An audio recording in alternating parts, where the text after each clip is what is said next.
இப்போ ரீசெண்டா பாரிஸ்ல நடந்த ஹீஸ்ட் பத்தி உங்க எல்லாருக்கும் தெரியும். $100 மில்லியன் ஒர்த் உள்ள ஜுவல்ஸை ஜஸ்ட் 7 நிமிஷத்துல திருடிருக்காங்க. ஸோ உலகமே தேடிட்டு இருக்கிற ஒரு பொருளை இவ்வளோ கஷ்டப்பட்டு திருடி அவங்க என்ன பண்ணுவாங்க, அதை எப்படி காசா மாத்துவாங்க?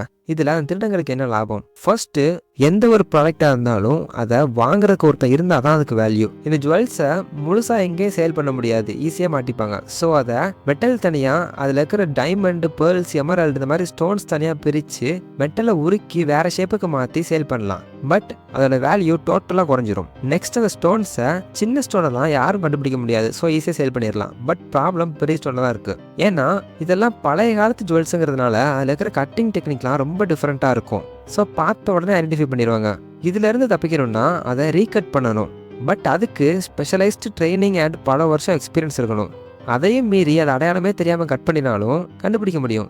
எப்படின்னா, எந்த ஒரு கல்லை எடுத்துக்கிட்டாலும் அதில் வேற ஒரு டிஃப்ரெண்ட்டான எலமெண்ட் ட்ராப் ஆகியிருக்கும், இல்லை கலந்துருக்கும். சில டைம் அதில் யூனிக்கான பேட்டர்னில் கிராக் இருக்கும் அண்ட் அதில் ஏதாவது ஃப்ளூயிட் ஃபில் ஆகியிருக்கும். இதை ஹீல்டு கிராக்னு சொல்கிறாங்க. இதுதான் எந்த ஒரு கல்லுக்கும் ஒரு தனித்துவத்தை கொடுக்கும். ஸோ இந்த ஜுவல்ஸை பற்றி நல்லா தெரிஞ்ச ஒருத்தன் பார்த்தோன்னே கண்டுபிடிச்சிருவான். இப்போதைக்கு அது திருடினதை விட சேல் பண்ணுறது தான் கஷ்டம். ஸோ உலகம் ஃபுல்லாக இவ்வளோ பெரிய இஷ்யூ ஆனதுனால அதை பார்த்து பயந்து என்ன பண்ணன்னு தெரியாமல் கூடிய சீக்கிரம் ஜுவல்ஸை ஏதாவது குப்பை தட்டில் போட்டுட்டு போக சான்ஸ் இருக்குன்னு சொல்கிறாங்க. அண்ட் இப்போ உங்கள் கையில் அந்த நகை இருந்தால் என்ன பண்ணுவீங்கன்னு கமெண்ட்டில் சொல்லுங்கள்.